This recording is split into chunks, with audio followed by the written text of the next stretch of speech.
नमस्कार, आप देख रहे हैं IBC 24 और मैं हूं आपके साथ साधना पांडे। रात 11 बजे के खास बुलेटिन यानी कि सैटेलाइट में आप सभी का बहुत बहुत स्वागत है। और चलिए बुलेटिन की शुरुआत करेंगे प्रियंका गांधी के कल होने वाले दौरे से। कांग्रेस की महासचिव प्रियंका गांधी कल फिर छत्तीसगढ़ आ रही हैं। प्रियंका गांधी कांकेर जिले के गोविंदपुर खेल मैदान में आयोजित नगरीय निकाय एवं पंचायती राज महासम्मेलन में शामिल होंगी। तो वहीं सीएम भूपेश बघेल बतौर मुख्य अतिथि के तौर पर और प्रदेश की प्रभारी कुमारी शैलजा विशिष्ट अतिथि के रूप में इस कार्यक्रम में मौजूद रहेंगी। कार्यक्रम के अध्यक्ष उप मुख्यमंत्री टीएस सिंहदेव होंगे। इस दौरान सीएम भूपेश बघेल कांकेर जिले को 866.16 करोड़ रुपए के 518 विकास कार्यों की सौगात देंगे। साथ ही हितग्राहियों को सामग्री का वितरण भी करेंगे।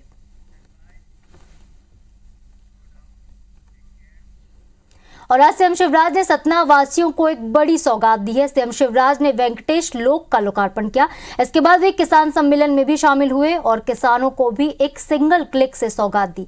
सीएम ने सिंगल क्लिक के जरिए प्रदेश के 72 लाख किसानों के खाते में किसान बीमा और किसान सम्मान निधि का 1561 करोड़ एक साथ ट्रांसफर किया। साथ ही फसल बीमा योजना के तहत 1058 करोड़ रुपए भी जारी किए। इतना ही नहीं, सीएम ने 1117 करोड़ के विकास कार्यों का लोकार्पण और शिलान्यास भी किया। इसके अलावा सीएम ने मैहर जिले को भी जनता को समर्पित किया। इस दौरान सीएम ने कहा कि कांग्रेस की सरकार में लाभ नहीं मिल रहा था, किसानों को लाभ सिर्फ और सिर्फ बीजेपी की सरकार ने दिया।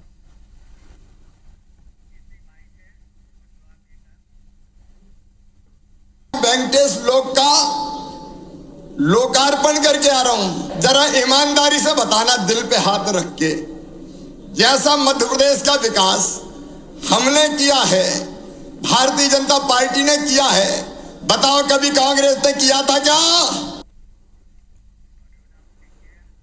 खबर आरंग से, जहां विधानसभा स्थित भंडारपुरी के गुरु द्वारिका दास और गुरु भावेंद्र ने राजीव भवन में आज प्रदेश अध्यक्ष दीपक बैज और मंत्री शिव डहरिया के सामने कांग्रेस में प्रवेश किया है। गुरु द्वारिका दास सतनामी समाज के गुरु बालदास के भतीजे हैं।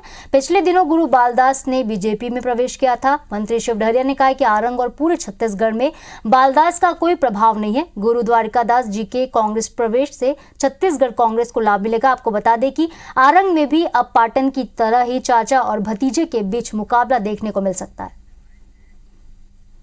हम लोग हैं और गुरुजी का हमारी पार्टी में सभी लोगों का सम्मान रहता है। आप देख लीजिए, हमारे गुरुजी लोगों का पूरा सम्मान करते हैं।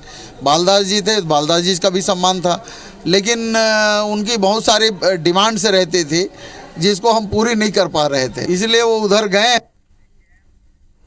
आज केंद्रीय मंत्री नरेंद्र सिंह तोमर श्योपुर पहुंचे। उनके दौरे के दौरान उस वक्त अफरा तफरी का माहौल हो गया जब हेलीपैड के पास एक ड्रोन उड़ता नजर आया। पुलिस ने तत्काल ड्रोन ऑपरेटर से ड्रोन बंद करवाया। उसके बाद मंत्री तोमर ने बाईपास रोड पर महाराणा प्रताप की प्रतिमा का अनावरण किया। साथ ही कई विकास कार्यों की सौगात भी दी। तो वहीं टिकट वितरण के बाद हो रहे विरोध पर उन्होंने कहा, ये परिवार का मामला है और परिवार में बैठकर सभी को समझाइश दी जाएगी। जब श्योपुर का नया रेलवे स्टेशन निर्माण होगा, आज उसका शिलान्यास हुआ है। छोटे छोटे विकास के काम नगर पालिका श्योपुर, नगर पालिका बड़ौदा, ग्राम पंचायतों में भी उनको भी आज शिलान्यास किया गया है। वो मामला हमारा आंतरिक मामला है, हम लोग संबंधित लोगों से बातचीत करें। इधर मध्य प्रदेश में कांग्रेस से विधानसभा चुनाव की टिकट की आस लगाए दावेदारों को अभी थोड़ा और इंतजार करना होगा। पूर्व नेता प्रतिपक्ष अजय सिंह ने कहा है कि कांग्रेस पितृपक्ष के बाद ही उम्मीदवारों के नाम का ऐलान करेगी। अजय सिंह हाल ही में दिल्ली में हुई स्क्रीनिंग कमेटी की बैठक में शामिल हुए थे और वापस लौटे हैं। अजय सिंह ने यह भी इशारा किया है कि कमलनाथ छिंदवाड़ा से चुनाव लड़ सकते हैं। उन्होंने कहा है कि दिग्गजों को भी चुनाव में उतारने को लेकर भी बैठक में चर्चा हुई है। आजकल कड़वे दिन चल रहे हैं, आप भी थोड़ा समझिए। हम लोग सनातन धर्मी हैं और उचित समय पर लिस्ट निकलेगी। भाजपा की 1-2 लिस्ट और निकल जाए, 2, 4, 5 सांसद और उतर जाए मैदान में, फिर हम लोग अपनी लिस्ट निकालेंगे। देखिए, जो सनातन धर्म का विरोध करें, जो सनातन धर्म की जिसके गठबंधन वाले लोग डेंगू, मलेरिया, कुष्ठ रोग और कोरोना वायरस से तुलना करें, आज वो सनातन धर्म की बात कर रहे हैं। और इसी में टिकट वितरण और सनातन धर्म का आपस में क्या संबंध है?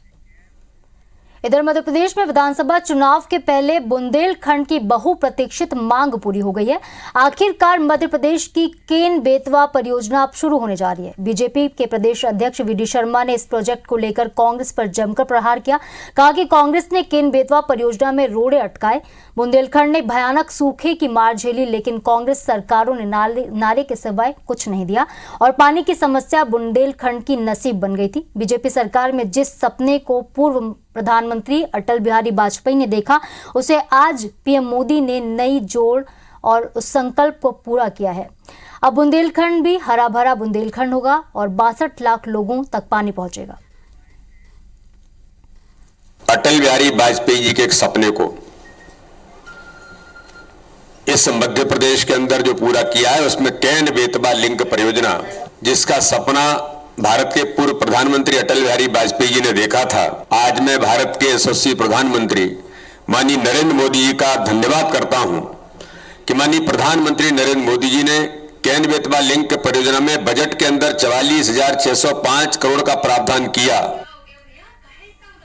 जनाक्रोश सभा को संबोधित करने के लिए कांग्रेस की महासचिव प्रियंका गांधी मध्य प्रदेश के धार जिले के राजगढ़ आज पहुंची, जहां उन्होंने सर्वप्रथम मोहनखेड़ी तीर्थ स्थल पहुंचकर मंदिर के दर्शन किए।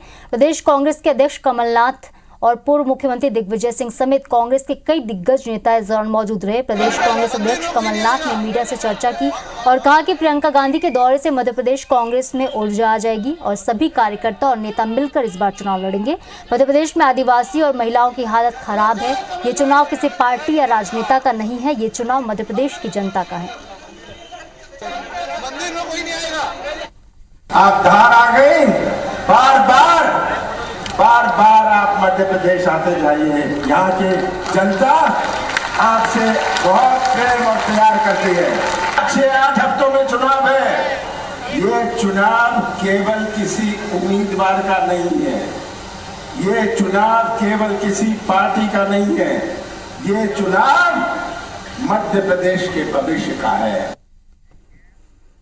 मध्य प्रदेश में चुनाव से पहले महामंडलेश्वर कंप्यूटर बाबा गौ माता बचाओ यात्रा पर निकले। उनके साथ कई संत महात्मा भी इस यात्रा में शामिल हुए। यात्रा के खंडवा पहुंचने पर स्थानीय कांग्रेस के नेताओं ने यात्रा का स्वागत किया। इस दौरान मीडिया से बातचीत करते हुए कंप्यूटर बाबा सरकार पर जमकर बरसे और कहा कि मध्य प्रदेश में गौ माता की स्थिति बड़ी ही दयनीय है। गौ माता वोट नहीं देती, इसलिए उनके लिए कोई योजना नहीं है। हालांकि चुनावी सवालों से बाबा कन्नी काट गए, लेकिन सीएम शिवराज सिंह चौहान को लेकर उन्होंने एक बड़ा बयान दे दिया। बाबा ने कहा कि हम शिवराज से नहीं, सरकार से नाराज हैं, शिवराज से तो प्यार है। गौ माता वोट नहीं देती है, इसलिए उनके लिए योजना नहीं है। ना आप शिवराज से नहीं, सरकार से नाराज है। शिवराज से तो प्रेम है, पर सरकार से नाराज है। और इधर छत्तीसगढ़ में विधानसभा सीटों के लिए संभावित उम्मीदवारों की सूची वायरल होने के बाद अब बीजेपी में बगावत शुरू हो गई है। रायपुर से सटे आरंग विधानसभा क्षेत्र में विरोध के स्वर उठने लगे और सतनामी समाज के गुरु खुशवंत दास साहिब को टिकट मिलने की संभावना से बीजेपी कार्यकर्ता भड़क गए हैं। गुरुवार को बड़ी संख्या में बीजेपी कार्यकर्ता पार्टी के प्रदेश कार्यालय पहुंचे और खुशवंत दास साहिब के खिलाफ जमकर नारे लगाए। इस दौरान बीजेपी कार्यकर्ताओं ने पार्टी पर पुराने कार्यकर्ताओं की उपेक्षा का आरोप लगाया और पुराने कार्यकर्ताओं के लिए भी टिकट की मांग की। टिकट फाइनल नहीं लिया हुआ है, लेकिन कुछ दिनों पहले एक वायरल हुआ सूची, उससे हमारे मतदाता और कार्यकर्ता थोड़ा सा आक्रोश हुए हैं कि क्या सही है क्या गलत है। अगर ऐसे लोगों को लाया जाता है तो आरंग विधानसभा को नुकसान हो सकता है। उसको चुनाव लड़ाए, न लड़ाए बात नहीं। जैसे विजय बघेल, भूपेश बघेल को जैसे लड़ा रहे हैं, तो गुरु को गुरु से भी लड़ाए, रुद्र गुरु से लड़ाए, अहिवारा से लड़ाए, कोई दिक्कत नहीं। भाजपा में स्वागत है, भाजपा भी लड़े, हमें कोई दिक्कत। लेकिन आरंग में जिन्होंने मेहनत की लगातार 3-4 साल, ऐसे लोगों की उपेक्षा न कीजिए, हमारा ये विरोध है। और ये हमको पूरा विश्वास है कि पार्टी हमारी बात सुनेगी जी। और जो पिछले 5 सालों से मेहनत कर रहे हैं उनमें से किसी को टिकट देगी। ये जो स्वार्थी आया है उनको टिकट नहीं मिलेगी। के मतलब हमें जानकारी हुई कि गुरु खुशवंत का नाम आरंग से चल रहा है। हमें इतना दुख हुआ, इतनी तकलीफ हुई, क्योंकि वो व्यक्ति लगातार पार्टी बदलता है और पार्टी बदलने के साथ ही साथ आरंग विधानसभा में 10 दिन आए हुआ नहीं है और उसको टिकट का हर जगह उसका नाम आ रहा है। ये जो जमीनी स्तर के जो आरंग में जो कार्यकर्ता हैं, हम किसी का नाम नहीं लेते हैं। आप किसी को भी टिकट दे पार्टी, हमें कोई दिक्कत नहीं है, मगर गुरु खुशवंत जो 10 दिन आए नहीं हुआ है, आप उनको टिकट देंगे, कार्यकर्ताओं की भावना का सम्मान नहीं करेंगे। छत्तीसगढ़ में कांग्रेस के टिकट वितरण से पहले ही कई विधानसभाओं के दावेदार और उनके समर्थक अब सामने आने लगे हैं। गुरुवार को फिर से भाटापारा विधानसभा के सैकड़ों कांग्रेस के कार्यकर्ता राजीव भवन पहुंचे और सुनील माहेश्वरी के समर्थन में टिकट देने की मांग की। ये कार्यकर्ता सुनील माहेश्वरी के समर्थन में 150 से ज्यादा बूथों के 20,000 से ज्यादा लोगों के हस्ताक्षर पत्र को लेकर राजीव भवन पहुंचे थे। कांग्रेस कार्यकर्ताओं का कहना था कि भाटापारा में कांग्रेस सुनील माहेश्वरी ही जीत सकते हैं। हमारे यहाँ एक विधायक है अभी वर्तमान में, वो शिवरतन शर्मा जी, उनका कहना है कि मेरा तो उसमें एक आदमी है जो टिकट मिलेगा उसको मैं पैसा खिलाकर बैठा लूंगा और मैं जीतूंगा, ऐसा करके उनका अफवाह है। ये हम लोगों के मन में घबराहट हुआ है सर। जब से चुनाव हारी से तब से निरंतर रोज के वो पूरा हर गांव में जाके कार्यकर्ताओं से मजबूत कर रहे थे, है ना। और भाटापारा में सुनील माहेश्वरी ही टिकट मिलना चाहिए, शिवरतन लेके ही आदमी हरा सकते। अगर नहीं मिली सुनील माहेश्वरी तो तुम फिर कांग्रेस ला नहीं दो, नहीं काम कर वो, लेकिन सुनील माहेश्वरी ही भाटापारा में जीत सकते। ग्वालियर चंबल अंचल में चुनाव से पहले बीजेपी जनता को लगातार बड़ी सौगातें सौंप रही है। Sumawali track MEMU train theme road के लोकार्पण के बाद अब बीजेपी ने निर्माणाधीन airport terminal, elevated road, railway station के लोकार्पण का रोड मैप भी तैयार कर लिया है। लेकिन कांग्रेस ने इस अधूरे प्रोजेक्ट के लोकार्पण को लेकर बीजेपी पर निशाना साधा और कहा कि बीजेपी चुनावी लाभ के लिए अधूरे निर्माण कार्यों का लोकार्पण करा रही है। तो वहीं भाजपा का दावा है कि जो बड़े प्रोजेक्ट 3-4 साल में पूरे होते हैं उनके पहले चरण के निर्माण होने के बाद जनता को सौंपने के लिए उनका लोकार्पण होता है। जनता को सौगात का लाभ जल्दी ही मिले, इसलिए पहले फेज निर्माण का लोकार्पण हम कर रहे हैं। भारतीय जनता पार्टी तो इवेंट की और टेलीविजन की सरकार है, कोई विजन की सरकार तो है नहीं। रिपोर्ट कार्ड उनका बिल्कुल फेल है। इस प्रकार से मुझे लगता है वाहवाही लूटने का प्रयास कर जनता समझ रही है कि ये सिर्फ और सिर्फ इवेंट और टेलीविजन की सरकार है, कोई विजन नहीं है भारतीय जनता पार्टी के पास। जो प्रोजेक्ट 3-3, 4-4 साल लंबी अवधि के हैं, अगर उसका एक पहला चरण पूरा हो जाता है तो क्या जनता के लिए नहीं खोल देना चाहिए? उसको जनता की सुविधा के लिए नहीं उसको जारी कर देना चाहिए? हम जनता के लिए कर रहे हैं, जनता को सुविधा मिले, जनता के पैसे से ही हम सारी सुविधा मुहैया कराते हैं और जनता ही उनका उपभोग नहीं करेगी तो ये तो बात बिल्कुल ही गलत है। सागर के खुरई में मध्य प्रदेश औद्योगिक विकास निगम ने इन्वेस्टर समिट का आयोजन किया था, जिसमें लगभग 2000 करोड़ के निवेश का दावा किया गया है। इस इन्वेस्टर समिट में मध्य प्रदेश और देश के दूसरे राज्यों से इन्वेस्टर पहुंचे और खुरई में उद्योग स्थापित करने पर करार किए। खुरई से विधायक और नगरीय विकास मंत्री भूपेंद्र सिंह ने इसकी जानकारी दी और कहा कि डेटा सेंटर, प्लास्टिक उद्योग, एथेनॉल जैसे संबंधित उद्योगों के MOU हुए हैं जो लगभग 2000 करोड़ से भी ज्यादा हैं। इन उद्योगों की स्थापना के बाद लगभग 5000 रोजगार की संभावनाएं पैदा होंगी। हम लोगों को एक सरप्राइज और आज ही लगभग 2000 करोड़ के MOU यहाँ पर साइन हुए हैं। आज खुरई में जो उद्योगपति आए हैं उनके द्वारा यहाँ पर आप सबके समक्ष घोषित किया गया है। और अब बात ग्वालियर की नगर सरकार की, जो इन दिनों अपने फैसलों को लेकर फंस गई है। मामला MIC यानी कि मेयर इन काउंसिल के फैसलों से जुड़ा है, जिसको लेकर बीते 3 दिन से नगर निगम की साधारण सभा की बैठक में जमकर हंगामा हो रहा है। विपक्षी दल के पार्षद हंगामा कर रहे, कह रहे हैं कि जिन फैसलों को लेने का अधिकार MIC को नहीं है, ऐसे 5 बड़े फैसले MIC ले चुकी है, जिसको लेकर ये पूरा हंगामा बरपा है। तो वहीं निगम के 1200 से ज्यादा ठेका कर्मचारियों ने नियमित करने की मांग को लेकर भी हंगामा किया। MIC के द्वारा व्यय स्वीकृति भी होती रही और निविदा बुलाने की समय में वृद्धि होती रही, लेकिन चूंकि आज परिषद में आया और कर्मचारियों के हित का मामला था, इसलिए सभी सदन के सदस्यों ने उसको स्वीकृति दी है। MIC ने ऐसा कोई निर्णय नहीं लिया जो अधिकार के बाहर हो, जबकि कई तो ऐसे मामले भी हैं जो MIC अधिकार क्षेत्र में होते हैं, उसके बाद भी हमने परिषद की ओर भेजा है। जो 1300 कर्मचारियों का स्वीकृति दे रहे हैं, जिनको अपन वेतन देने जा रहे हैं, तो वो MIC ने सही पाए हैं या गलत पाए हैं, इसको तो स्पष्ट हम MIC ही कर पाएगी ना। अगर परिषद ने जांच समिति बनाई हुई थी तो परिषद करती। तो MIC को अधिकार है, लेकिन वो अपने अधिकारों का प्रयोग ना करते हुए जो ऐसा लगता है कि जिसमें वो पेचीदगी है और फंस रही है, उसको वो परिषद की ओर बढ़ा देते हैं। खबर मध्य प्रदेश के भिंड से है, जहां रेत माफिया की मनमानी और बुलंद हौसले एक बार फिर देखने को मिले, जहां माफिया ने पुलिस पर हमला कर दिया। पुलिस के साथ मारपीट की, 2 ट्रैक्टर ट्रॉली को भी छुड़ा कर ले गए। मारपीट में कुछ पुलिसकर्मियों को चोट आई है, तो वहीं पुलिस ने रेत माफिया के खिलाफ केस दर्ज कर लिया है और उनको हिरासत में लेकर पूछताछ भी शुरू कर दी है।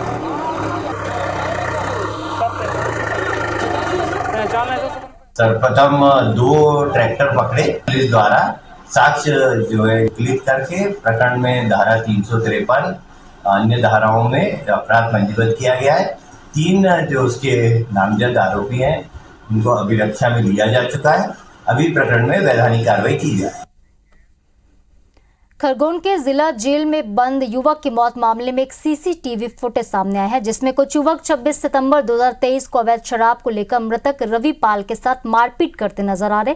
मारपीट के बाद युवक रवि पाल को खरगोन आबकारी कार्यालय लेकर भी पहुंचे, जहां उसके खिलाफ अवैध शराब को लेकर आबकारी एक्ट का केस दर्ज किया गया था, जिसको लेकर गुरुवार की देर शाम को मृतक युवक के परिजनों और पाल समाज के लोगों ने एसपी कार्यालय पहुंचकर ज्ञापन भी सौंपा। परिजनों ने सीसीटीवी फुटेज के आधार पर मारपीट करने वाले युवकों के खिलाफ केस दर्ज करने की मांग की। मामले में एसपी का कहना है कि सीसीटीवी फुटेज की जांच होगी, उसके बाद ही कार्रवाई होगी। पहले गुंडे उठा के ले गए और आबकारी विभाग और ठेकेदार की मिली भगत से उन्होंने उसको मारा है। मैंने वीडियो दिया है एसपी साहब को और उन्होंने किया है कि सख्त से सख्त कार्रवाई होगी। जो भी एविडेंस है, जो भी साक्ष्य परिजनों के द्वारा प्रस्तुत किया जा रहा है, सारा इंक्वायरी का पार्ट बनेगा। इसके आधार पर फाइनली जो भी इसमें दोषी होंगे या जिनका भी आपराधिक कृत्य होगा उनके खिलाफ कार्रवाई की जाएगी। बैकुंठपुर में संचालित शर्मा हॉस्पिटल के खिलाफ प्रशासन ने एक बड़ी कार्रवाई की है। अनियमितता की शिकायत मिलने पर प्रशासन ने हॉस्पिटल परिसर की सोनोग्राफी, एक्सरे, पैथोलैब और ओपीडी को सील किया है। बता दें कि पिछले 3 दिन से जांच हो रही थी। इसी बीच गुरुवार को एसडीएम अंकिता सोम, सीएमएचओ डॉक्टर आरएस सिंगर के नेतृत्व में संयुक्त टीम अस्पताल पहुंची और 8 अलग अलग बिंदुओं के आधार पर जांच की गई, जिसमें कई खामियां मिली हैं, जिसके आधार पर अब अस्पताल को सील कर दिया गया है।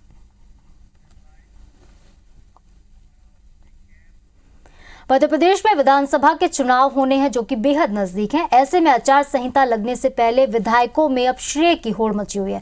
दरअसल नर्मदापुरम माखन नगर के बीच तवा नदी पर करीब 150 करोड़ रुपए की लागत से एक नया पुल बनने वाला है।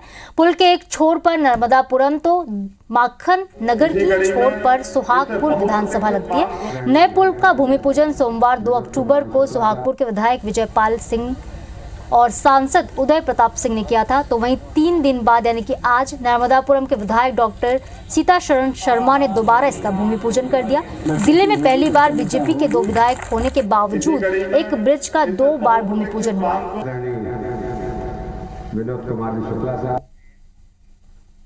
150 करोड़ तकरीबन का ये पुल है। 24 महीने इसकी डेट है और बरसात का समय छोड़ के 32 महीने। तो हमारा अनुमान है, कॉन्ट्रैक्टर साहब भी कह रहे हैं कि हम 6 महीने पहले पूरा कर सकते हैं। ये 4 लेन पहले यहाँ से सीट हुई है पेपरिया था, पुल से 6 मीटर दूरी इसको बनाया जाए। खबर मध्य प्रदेश के हरदा से, जहां पोस्टर को लेकर सियासत तेज हो गई है। बीजेपी ने कांग्रेस के पूर्व विधायक के खिलाफ अब थाने में एफआईआर कराई। आपको बता दें कि शहर में अज्ञात व्यक्ति ने कृषि मंत्री कमल पटेल के पोस्टर लगा दिए। पोस्टर में 70% लाओ काम कराओ और करप्शन पटेल लिखा था, जिसकी फोटो निकालकर कांग्रेस के पूर्व विधायक डॉक्टर आरके दोगने ने अपनी फेसबुक वॉल पर पोस्ट कर दी और कृषि मंत्री कमल पटेल को बधाई दी थी, जिसको लेकर अब बीजेपी के नेता गुरुवार को सिविल लाइन थाने पहुंचे और आरके दोगने के खिलाफ एफआईआर करवाई। जो चुनाव का समय है, चुनाव में सब चीज़ें होती हैं, पर इस प्रकार के पोस्टर डाल के स्वयं को नीचा दिखाने ऐसी सोच है। 70% करप्शन और एक लोगो डाला है जो बिना प्रमाण के। उस पोस्ट को देख के मेरे मन में विचार आया और मैंने दोगुने के खिलाफ एफआईआर दर्ज कराई है। देखिए, कल एक भ्रष्टाचार की पोस्ट एक पोस्टर लगा हुआ था शहर में, और शहर में 2-3 जगह मैंने देखा तो मैंने फ़ोटो खींची और उसको फ़ोटो को अपने फेसबुक पे वाल पर डाल दिया। उसमें किसी का नाम नहीं लिखा है, किसी का कोई फ़ोटो स्पष्ट नहीं दिख रहा है। इसके बाद ही मंत्री जी घबरा गए कि मेरे ऊपर आरोप लगा रहे। वो घबराए हुए, देखिए आप, जो भ्रष्टाचार करता है उसको कितना डर रहता है। प्रथम दृष्टया इसमें अपराध पंजीबद्ध किया गया है 469 आईपीसी में।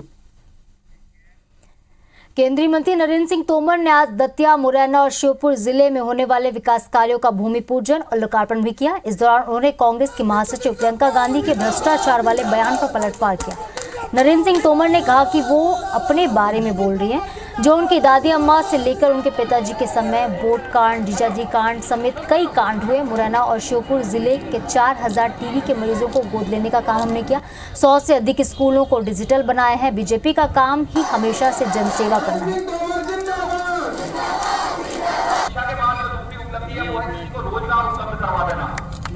पिताजी के समय वो बोट कांड और फलाना कांड, जीजाजी कांड, टोपी कांड। मुरैना और श्योपुर में 4000 टीबी के पेशेंटों को गोद लेने का काम किया गया है। दोनों जिलों के 100 से अधिक स्कूलों को डिजिटल स्कूल बनाया गया है।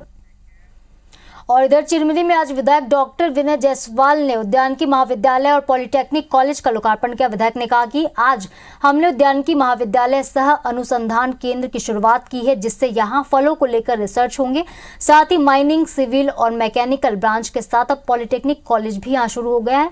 इससे अब यहाँ के बच्चों को पढ़ने के लिए बाहर नहीं जाना होगा। माइनिंग ब्रांच के साथ में सिविल ब्रांच और मैकेनिकल ब्रांच के साथ में आज पॉलिटेक्निक कॉलेज का भी लोकार्पण हुआ है और सारी की सारी वित्तीय स्वीकृति दोनों की मिल गई है। केशकाल में भी बीजेपी प्रत्याशियों की घोषणा होने से पहले विरोध के सुर फूट रहे हैं। दरअसल पूर्व सीएम रमन सिंह के कोंडागांव जिले के पूर्व कलेक्टर नीलकंठ टेकाम को केशकाल विधानसभा से प्रत्याशी बनाने की घोषणा की थी। तभी से केशकाल में संगठन के अंदर स्थानीय प्रत्याशी को टिकट देने की मांग को लेकर आवाज उठ रही है। पूर्व विधायक सेवक राम नेताम का कहना है कि स्थानीय किसी भी भाजपा को अगर टिकट दिया जाए लेकिन बाहरी प्रत्याशी को टिकट नहीं मिले। साथ ही ये भी कहा है कि इस बात की जानकारी रमन सिंह, अरुण साफ दोनों को दे दी गई है। गुरुवार को बीजेपी जिला अध्यक्ष के घर पर स्थानीय प्रत्याशी की मांग को लेकर बैठक भी हुई है, जिसमें पूर्व विधायक सेवक राम नेताम, पूर्व प्रत्याशी हरिशंकर नेताम और कई दूसरे पदाधिकारियों ने साफ कर दिया कि बाहरी प्रत्याशी यहां बर्दाश्त नहीं होगा।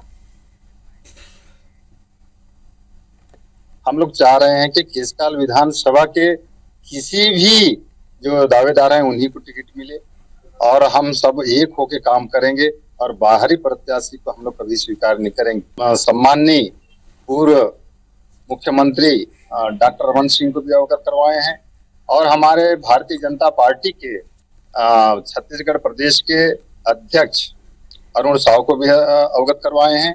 नहीं, कोई किसी का विरोध नहीं है। भारतीय जनता पार्टी जब तक प्रत्याशी घोषित नहीं कर सकती, भारतीय जनता पार्टी का एक ही निशान होता है, अभी सबके लिए प्रत्याशी कमल निशान। और जिस दिन भी भारतीय जनता पार्टी का प्रत्याशी घोषित हो, चाहे वो कोई भी हो, हम सबके बीच से होगा, भारतीय जनता पार्टी के परिवार का होगा और सब मिलकर के भारतीय जनता पार्टी के लिए काम करेंगे और प्रत्याशी को जिता करके नहीं।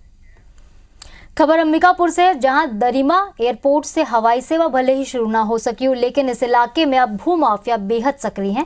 दरिमा में मां महामाया एयरपोर्ट के बनने के बाद इस इलाके की जमीन कीमती हो गई। यही कारण है कि जमीन के दलाल अब सरकारी जमीन की हेराफेरी करने से भी गुरेज नहीं कर रहे। दरिमा में करीब 150 एकड़ से ज्यादा सरकारी भूमि की जमीन बिक्री राजस्व विभाग के कर्मचारियों की मिलीभगत से निजी खातों में दर्ज की गई है। आलम यह है कि दस्तावेजों में न सिर्फ फर्जीवाड़ा हुआ है बल्कि 3 पीढ़ी के रिकॉर्ड भी दुरुस्त कर दिए गए। ऐसे में ग्रामीणों ने इस मामले की शिकायत अब जिला प्रशासन से की है। मेरा जमीन जो है इधर उधर कर दिए हैं और जो है मतलब कि दूसरे जो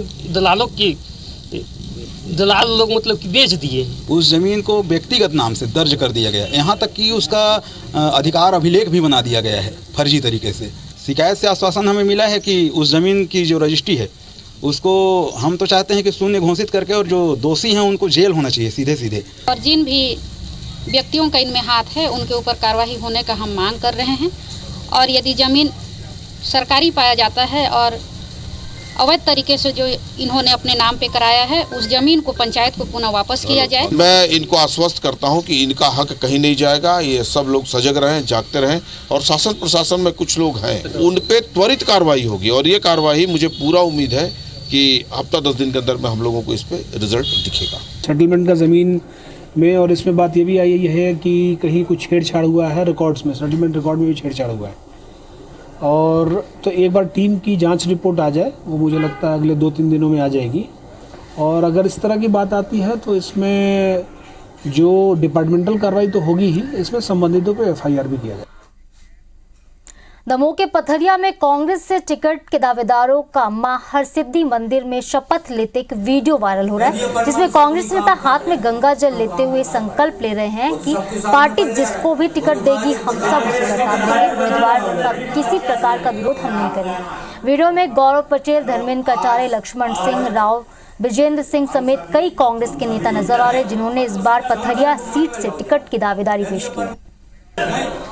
संकल्प मन में लो जा, यदि अपन मन से कोई काम कर रहे हैं तो काम वो सफल होंगे। वो तो सबके सामने बन ले रहा है, वो तो कहा तो कांग्रेस का विधायक चलो आज हम सभी।